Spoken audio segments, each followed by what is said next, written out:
Sunday special मस्त झणझणीत chicken curry आणि लसूणी पराठा आज आपण इथे तयार केलेला आहे। अगदी साधा सोपा मेनू आहे। चला तर मग वेळ न दवडता आपण रेसिपीला सुरुवात करूया। प्रीतीसमय रेसिपीजमध्ये आपलं खूप खूप स्वागत आहे। सुरुवातीला आपण वाटण तयार करणार आहोत। मी देठासकट कोथिंबीर घेतली, एक गड्डा लसूण, 4-5 मिरची घेतलेली आहे, हिरवी मिरची, आणि एक मोठा तुकडा आपण आल्याचा घेतलेला आहे। कांदा चांगला भाजून घेतलेला आहे, खोबरं चांगलं भाजून घेतलेलं आहे। ह्याचं आपण एक वाटण तयार करणार आहोत। त्यानंतर 2 मध्यम आकाराचे टोमॅटो बारीक चिरून घेतात, त्याची आपण प्युरी तयार करणार। कढईमध्ये तेल घातलेलं आहे। तेल गरम झालं की त्यामध्ये 2 मध्यम आकाराचे कांदे उभे चिरून घेतलेले आहेत। कांदा चांगला गुलाबी रंगावर परतून घ्यायचा। त्यानंतर आलं, लसूण, मिरची, कोथिंबीरीचं वाटण ह्यामध्ये घातलेलं आहे। वाटण चांगलं आपल्याला परतून घ्यायचं आहे। त्यानंतर मसाले घालायचे आहेत। इथे मी 2 चमचे काश्मीरी रेड चिली पावडर घातलेली आहे, याने रंग छान येतो। घरचा मसाला घेतलेला आहे 2.5 चमचे, आणि यानंतर एक छोटा चमचा मी हळद घातलेली आहे। बस मस्त असं ह्याला परतून घ्यायचं आहे तेलामध्ये। आता चांगलं परतून घेतलं की ह्यामध्ये टोमॅटो प्युरी घालायची आहे। अगदी झटपट होणारी ही चिकन करी आहे, तितकीच ती चमचमीत झणझणीत अशी आहे। आता चांगलं ह्याला परतून घ्यायचं तेल सुटेपर्यंत। भाजून घेतलेला कांदा आणि भाजून घेतलेलं खोबरं यांना सुद्धा आपण बारीक करून घेतलेलं आहे, ते ह्यामध्ये घातलं। आता चांगलं ह्याला परतून घ्यायचं आहे। अगदी मस्त एकजीव करून घ्यायचं आणि ह्याला तेल सुटेपर्यंत पुन्हा आपल्याला परतून घ्यायचं आहे। आता चवीनुसार ह्यामध्ये मीठ घालायचं आणि एकदा चांगलं परतून घ्यायचं आहे। तर अशा पद्धतीने तेल सुटेपर्यंत ह्याला चांगलं असं परतून घ्यायचं, मसाला तयार करून घ्यायचा। एकदा का मसाला तयार करून झाला की ह्यामध्ये आपल्याला घालायचं आहे चिकन। तर इथे अर्धा किलोपेक्षा जास्त आहे हे चिकन। आता हे चांगलं मस्त असं मसाल्यामध्ये आपल्याला परतून घ्यायचं आहे। चांगला मसाला या सगळ्या चिकनला लागला पाहिजे। मध्यम आचच ठेवलेली आहे गॅसची। आणि आता हे सगळं परतून झाल्यानंतर झाकण ठेवायचं, ह्याच्यावर पाणी ठेवायचं आणि मंद आचेवर याला ठेवून द्यायचं। वरचं पाणी जे आहे ते आता गरम झालेलं आहे आणि याला बघा एक वाफ काढून घेतलेली आहे आपण। आता पुन्हा एकदा आपण ह्याला चांगलं परतून घेऊया। परतून घेतल्यानंतर ह्यामध्ये आपल्याला घालायचे आहेत बटाटे। इथे मी 3 मध्यम आकाराचे बटाटे घेतलेले आहेत। आमच्याकडे चिकनमध्ये बटाटे सुद्धा वापरतात। ह्यामुळे काय होतं, बटाटा अतिशय स्वादिष्ट लागतो आणि चिकन करी जी आहे ती चांगली घट्ट होते। आता आवश्यकतेनुसार ह्यामध्ये आपल्याला पाणी घालायचं। पाणी मात्र गरमच वापरायचं आहे। तर ताटावरचं पाणी गरम झालेलं होतं म्हणून मी ह्यामध्ये हे पाणी घातलं। आता हे चांगलं ढवळवून घ्यायचं। यानंतर पुन्हा झाकण ठेवायचं, झाकणावर पाणी ठेवायचं आणि आवश्यकतेनुसार ह्यामध्ये पाणी घालून हे व्यवस्थित आपल्याला शिजवून घ्यायचं आहे। तर इथे बघा मी पाणी घातलेलं आहे। आता हे मी चांगलं शिजवून घेते। आता चिकन जे आहे ते बटाटा शिजेपर्यंत आपण व्यवस्थित शिजवून घेतलेलं आहे। आता शेवटी ह्यामध्ये गरम मसाला घालायचा आहे। मस्त असा 1.5 चमचा मी गरम मसाला घातलेला आहे। हा होममेड मी गरम मसाला तयार केलेला आहे। यानंतर ह्यावर कोथिंबीर घालायची आणि आता हे सगळं मस्त ढवळवून घेतलं की ह्यावर झाकण मारायचं आणि ह्याला चांगलं थंड होऊ द्यायचं। म्हणजे गरम मसाल्याचा जो सुवास आहे तो तसाच ह्यामध्ये राहील। त्यामुळे शेवटी गरम मसाला घालायचा आणि मग झाकण लावून गॅस बंद करून टाकायचा।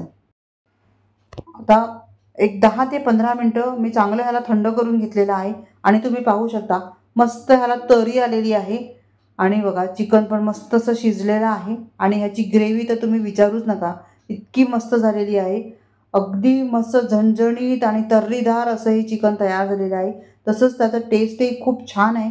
एकदा नक्की या पद्धतीने ट्राय करून बघा। तर बघा मस्त असं ह्याची ग्रेव्ही बघा किती मस्त आलेला आहे। रंगही याला खूप छान आलेला आहे कारण आपण काश्मीरी रेड चिली पावडर इथे वापरलेली आहे। चला तर मग आता चिकन बाजूला ठेवून देऊया आणि आपण इथे करणार आहोत लसूणी पराठा।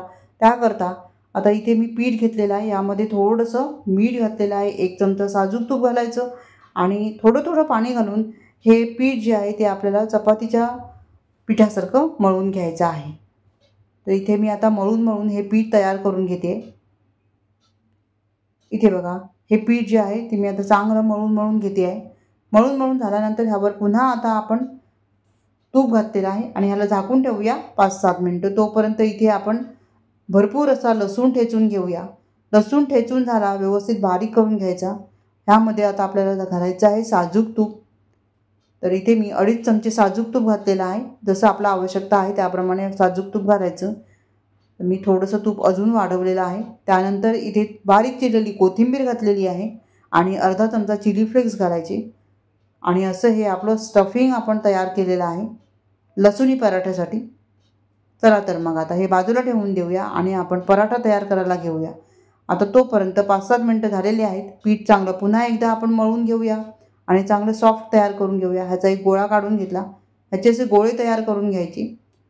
गोळा तयार करून घेतल्यानंतर चांगलं मळून घ्यायचं. सुक्या पिठामध्ये घोळवून ह्याची एक पोळी लाटून घ्यायची आपल्याला. चिकन करीबरोबर मस्त असा खुसखुशीत हा लसूणी पराठा पण खूप छान लागतो. एकदा नक्की ट्राय करून बघा. तर म्हणून मी आज संडे स्पेशल हे तयार करते आहे. साधा सोपा मेनू आहे पण तितकाच स्वादिष्ट आहे. ही पोळी लाटून घेतली. आता ह्याच्यावर आपल्याला सारण घालायचं आहे आणि ह्याचा आपल्याला करायचा आहे लच्छा पराठा. तर हे बघा अशी घडी घालून घ्यायची आहे. याचा रोल तयार करायचा. हे व्यवस्थित पसरवून घ्यायचं सर्व बाजूला.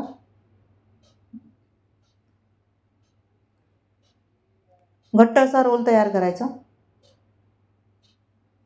ह्याला असं दुमडून घ्यायचं आणि ह्याला कट मारायची आहे मध्ये. तर इथे बघा मी ही कट मारून घेते. तर ह्याला मस्त असे लेयर पडतात. हा एक पराठाचा सोपा प्रकार आहे. छान असे ह्याला लेयर आलेले आहेत. आता हा पराठा आपण थोडासा लाटून घेऊया. सुकं पीठ आपण ह्याला लावून घेऊ. आणि पराठा म्हटलं की थोडासा जाड असतो त्यामुळे थोडंसं जाड आपण लाटून घ्यायचं आणि मस्त असा हा आपला आता पराठा तयार होणार आहे. अगदी स्वादिष्ट लागतो. खरपूस भाजून घ्यायचा आणि गरमागरम हा पराठा जो आहे तो चिकन करीबरोबर आपण सर्व करणार आहोत. चला तर मग ह्याला आता आपण भाजून घेऊया. भाजून घेण्यासाठी तव्यावर मी थोडंसं तूप घातलेलं आहे. तुम्हाला कसा वाटला आजचा बेत? सोपा आहे, साधा आहे आणि तितकाच स्वादिष्ट आहे. आवडलं तर लाईक आणि कमेंट करायला मात्र विसरू नका. चला तर मग दोन्ही साईडने पराठा आपण मात्र मस्त असा शेकून घेऊया. तर इथे बघा दोन्ही साईडने मी चांगलं तूप लावून घेतलेलं आहे आणि हा पराठा जो आहे तो खरपूस असा भाजून घेतलेला आहे. तर आपला हा आजचा मस्त असा मेनू तयार झालेला आहे. आणि आता बघा मस्त असं ताट आलेलं आहे. रस्सा भात, पराठा आणि चिकन करी आणि थोडंसं सॅलड आहे. आणि हा पराठा बघा मस्त असा खुसखुशीत तयार झालेला आहे आणि ह्या ग्रेव्हीबरोबर हा खूप छान लागतो. चला तर मग व्हिडिओ पाहिल्याबद्दल तुम्हा सर्वांचे खूप खूप आभारी आहे. पुन्हा भेटूया अशाच एका छान नवीन रेसिपीसह. तोपर्यंत धन्यवाद. Bye bye.